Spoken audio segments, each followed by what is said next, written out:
right, let's get practical. How to use a Google Meet. Google Meet's the video platform that goes hand in hand with Google Classroom. Your teachers might opt to use another video platform, and if they do, they will put the link to that platform on your Google Classroom. But we'd like for you to be familiar with Google Classroom and Google Meet so that you can access them if you need to, either during a time of quarantine or during a time of virtual learning. The Google Meet that we use is an internal Westminster system. That means that everyone that will be in your Google Meets that your teachers assign, or the Google Meets that you and your classmates organize, will be Westminster students or teachers with Westminster accounts. Be aware, however, that Google Meet is available generally to anyone who has a Gmail account. So the Google Meet, which was formerly Google Hangout, is accessible to anybody with Gmail. How will you know whether your students are in a Google Meet that is inside the Westminster system or not? Well, if you look at the Google Classroom or at any Gmail account, click on the icon on the upper right. Here I can see that I'm in my Westminster account. That's how I know in Google Classroom or in my Gmail or in a Google Meet if I am in the Westminster Acad account. Anyone can start a Google Meet. Teachers or students can start it. This is an egalitarian approach, but this approach has a lot of advantages. A Meet can and will be used to transmit live classes if a student remains home during face-to-face classes for health reasons.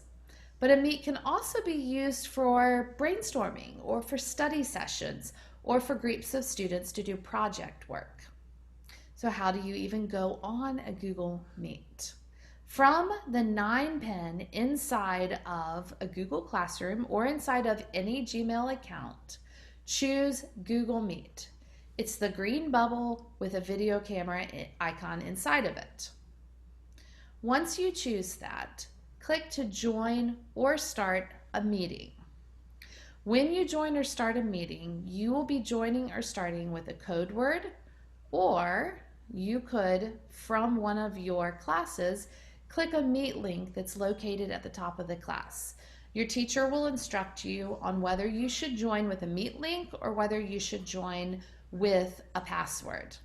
If you are supposed to join with a password, then click to join or start a meeting and enter in the code word that was given to you. The code word will allow join into the meeting. It's good manners to turn your mic off when you join in with a meeting. At this point, I've logged into this meeting and I'm inside the Google Meet. I will unmute my mic, turn it back on if I am going to talk, and then turn it off if I am listening to others talk. But keep your camera on. We'd like to see you. Students or teachers can show something from their computer screen to the rest of the class by choosing Present Now, in which case you'll choose to present your entire screen, and you'll do that until you stop presenting your entire screen. By clicking the ellipsis overflow menu, which are the 3 dots at the bottom, you can change a tiled approach allows you to see everyone in the classroom equally sized. Spotlight allows the person who's speaking to be the only person that's seen, and Sidebar allows the person who's speaking to be the primary person with others down the side.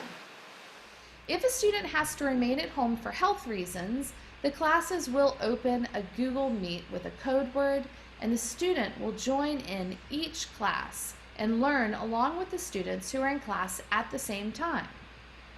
We have the capacity to record Google Meet as well, but we are asking students, as a rule, to be in class on time live. But as needed, Google Meets can be recorded and shared with others inside the Westminster system, only those who are enrolled in the class. There are apps for both Google Classroom and for Google Meet.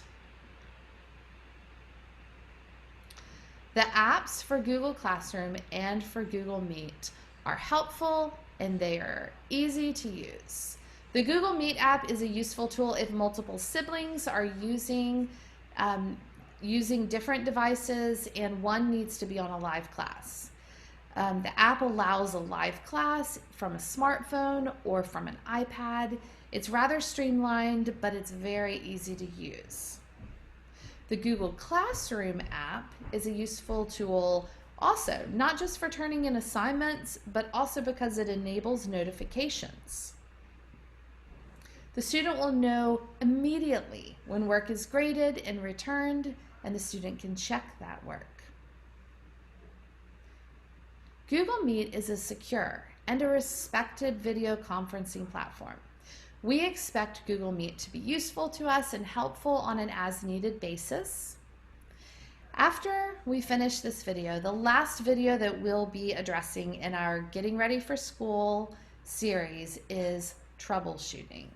We won't answer all your questions, but maybe we can answer a few of the most common.